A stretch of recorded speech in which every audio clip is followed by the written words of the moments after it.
اگر ہم مسلمان ہیں، اگر ہم خدا پر توکل رکھتے ہیں تو قسم بخدا تو پھر ہم کسی کے سامنے سر نہیں جھکائیں گے۔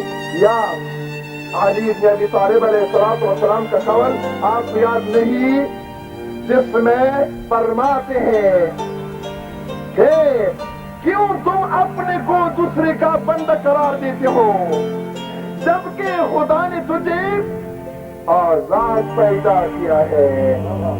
میرے مسلمان بھائیوں، آج ہمیں اگر ان بڑے بڑے طاغوتوں سے بتوں سے امریکہ اور روس اور ان کے ایجنٹوں سے آزادی حاصل کرنا ہے تو پھر ہمیں متحد ہونا چاہیے، ہمیں اتفاق و اتحاد کا ہاتھ ایک دوسرے کے ہاتھ میں دینا چاہیے۔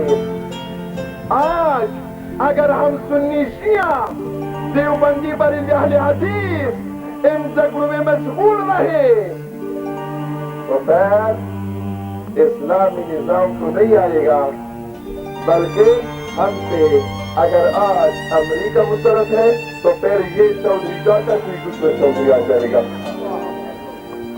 بس بنابراین ضرورت ہے اتحاد کی۔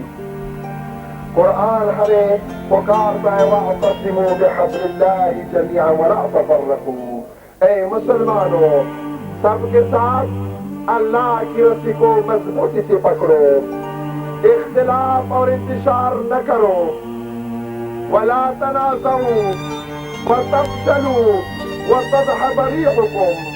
اے مسلمانوں، آپس میں جھگڑے مت کرو، اگر تم جھگڑوں میں مشغول ہو گئے تو کمزور بن جاؤ گے، تو پھر تمہاری ہیبت، تمہاری ہوائیں، تمہارا روب جو دشمنان اسلام کے دلوں میں ہے وہ ختم ہو جائے گا۔